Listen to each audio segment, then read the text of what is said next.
न्योता।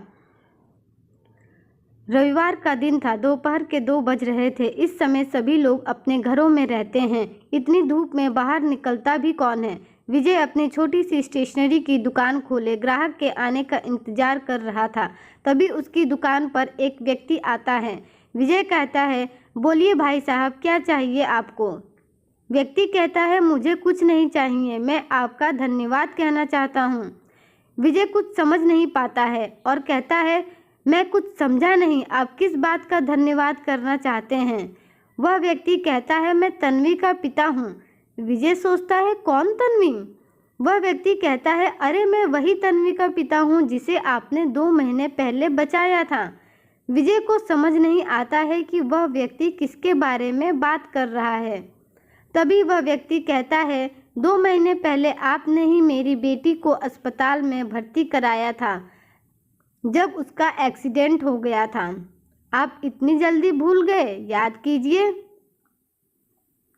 विजय याद करता है तो उसे याद आता है कि हाँ, लगभग 2 महीने पहले जब वह अपनी साइकिल से अपनी दुकान के लिए सामान लेने जा रहा था तो रास्ते में उसे एक बच्ची लहूलुहान हालत में मिली थी।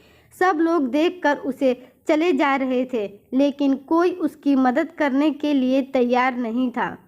विजय एक तरफ साइकिल वहीं खड़ी करता है और बच्ची के पास जाकर कुछ लोगों से मदद मांगने के लिए प्रयास करता है, लेकिन किसी ने मदद नहीं की।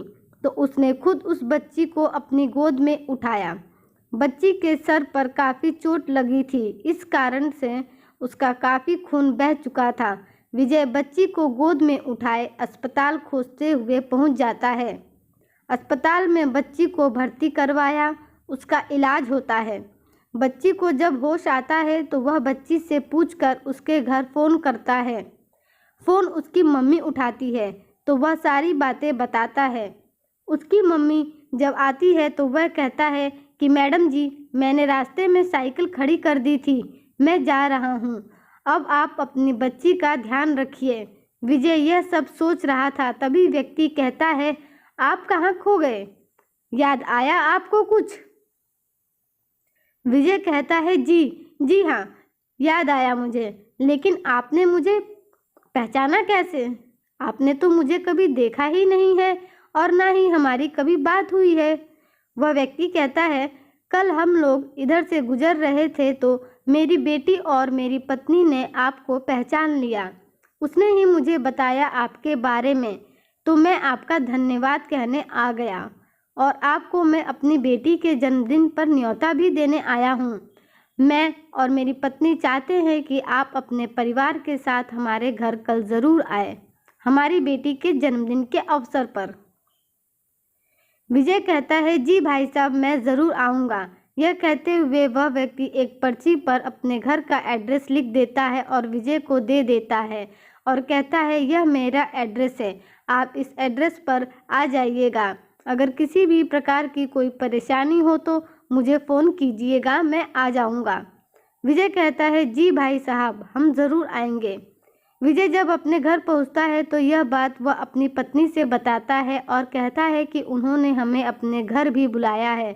उसकी पत्नी बहुत खुश हो जाती है और जाने की तैयारी करने लगती है।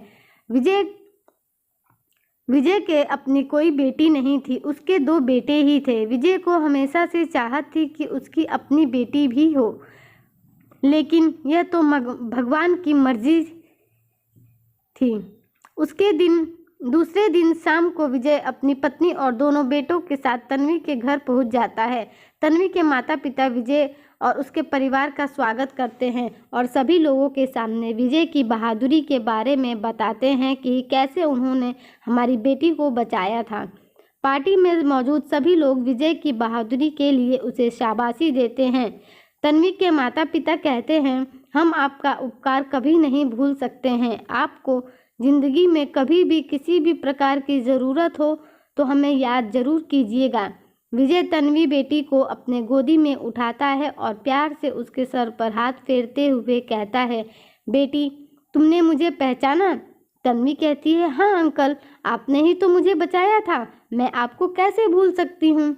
विजय बच्ची के लिए एक गुड़िया लेकर आया था। वह उसे देते हुए कहता है, यह लो बेटी, मेरी तरफ से तुम्हारे लिए उपहार है, तुम्हारे जन्मदिन के लिए। विजय खुद पर गर्व महसूस करता है इतने बड़े लोगों का सम्मान पाकर। दोस्तों, आपको हमारी आज की कहानी कैसी लगी कमेंट करके ज़रूर बताइएगा। कहानी अच्छी लगती है तो लाइक कीजिए, शेयर कीजिए और ऐसी ही अच्छी कहानियों के लिए हमारे चैनल को सब्सक्राइब कर लीजिए। धन्यवाद।